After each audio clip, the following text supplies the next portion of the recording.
Bien, el día de hoy vamos a explicar un poco lo que he llamado retroalimentación, ya que en el computador hay ciertos pasos que debemos conocer muy bien para también poder hacer diagnósticos acertados.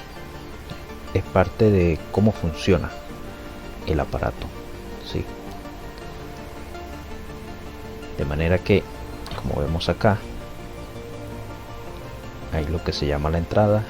Eso lleva a un proceso, lo cual lleva a una salida, lo cual lleva nuevamente a una entrada. ¿A qué nos referimos?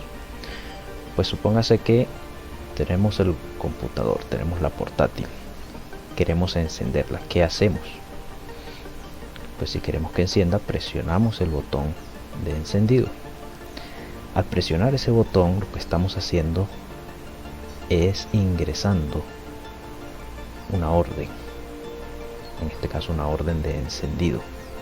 Cuando presionamos el botón, entonces esa señal viaja al computador y se realiza un proceso, en este caso la secuencia de inicio, lo cual pues genera una salida, que en este caso es que nosotros veamos en la pantalla que comienza a encender el computador, ¿sí? Entonces presionamos el botón, es la entrada, ingresamos allí la orden. Esta orden va al computador, que lo procesa y dice, bueno, el usuario quiere encender, entonces vamos a iniciar el sistema, y eso entonces genera que en la pantalla se vea el computador encendiendo.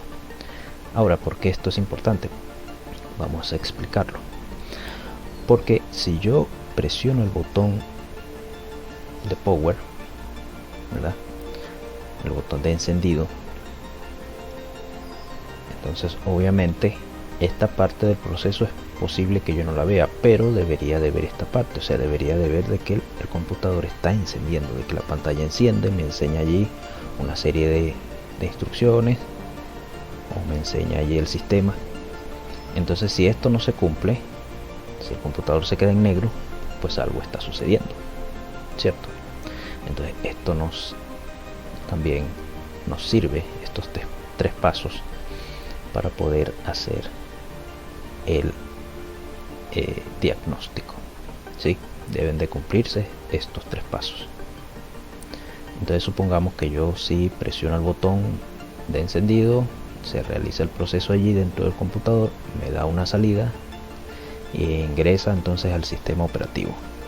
Allí está listo entonces para trabajar. Ahora yo vengo y le doy otra orden. Abre, por ejemplo, el procesador de texto o abre el navegador web.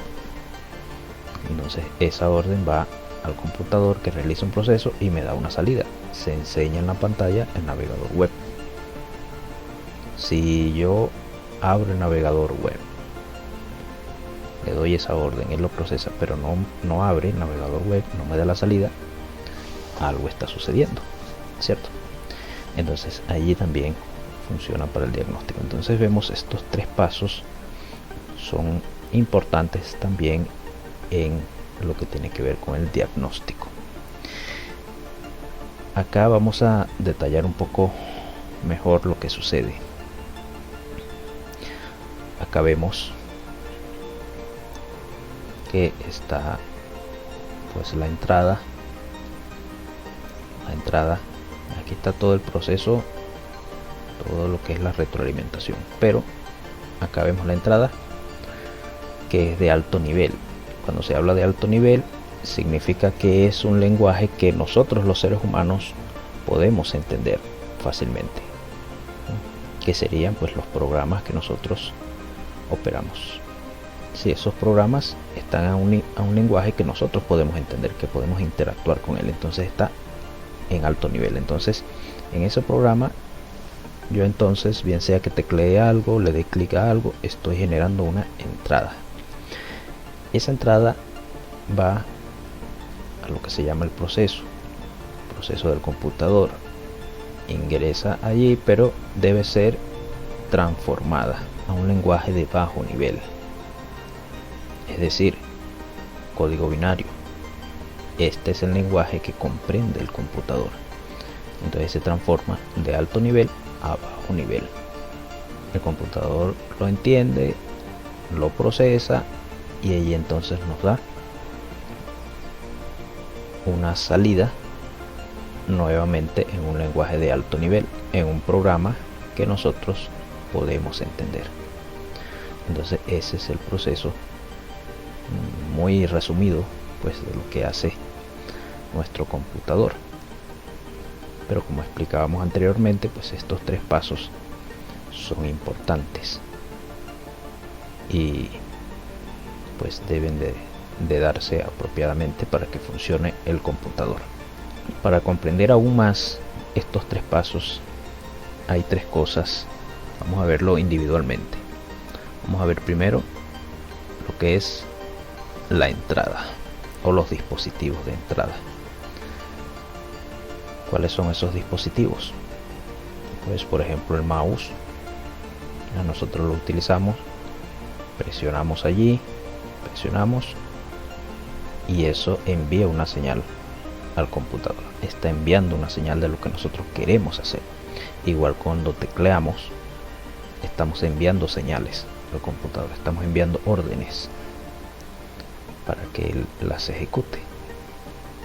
De igual manera, la cámara, aunque de pronto nosotros no tenemos que presionarle nada en la mayoría de los casos, pero sí tenemos que encenderla. Una vez que la encendemos, ella empieza a captar, a absorber, por así decirlo, las señales, ¿sí? En este caso pues las imágenes, que las transforma para que el computador pueda comprenderla, pero por allí ingresa, hay una entrada de datos para el computador. Igualmente estas tabletas digitales de dibujo, de diseño, también ingresamos allí datos que son leídos por el computador. Y también el micrófono,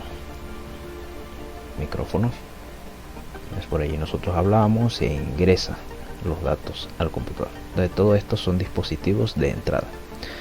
Claro, posiblemente algunas de estas cosas pues no vienen con las portátiles o no son utilizados directamente en ellas, pero las coloqué de esta forma para que se pudiera diferenciar mejor cada elemento. Pero por supuesto las portátiles traen su mousepad, traen sus teclados, traen su cámara, todo integrado. Muy bien, entonces ¿cuáles son los siguientes elementos? Los siguientes elementos son los elementos del proceso. Luego que esa señal ingresa al computador, entonces hay varios componentes que intervienen en el proceso. Decíamos anteriormente que las imágenes, por ejemplo los audios, todos se convierten en código binario, ceros y unos, que es con lo que trabaja por ejemplo el procesador. Ese es el lenguaje que él entiende y que lo utiliza para procesar, pues para hacer los cálculos, ¿sí? Igualmente él se apoya con lo que llaman la memoria RAM, y cuando tienen que ser gráficos pues generalmente se utiliza ya lo que llaman una GPU. Es diferente a la CPU. CPU es Central Processing Unit, pero la GPU es Graphic Processing Unit. Entonces allí en estos tres componentes pues se realiza el proceso y luego esos datos se envían a lo que se llaman los dispositivos de salida, que ya allí el computador pues nos da la imagen, o si enviamos a imprimir algo se imprime, o de pronto si tenemos un proyector, un video bin, pues se proyecta allí o sale el sonido. Fíjense que esto entonces, dispositivos de salida, proyectan, sale de allí, nosotros podemos ver lo que está saliendo, por eso dispositivos de salida. Bueno, entonces recordemos estos tres pasos porque son importantes.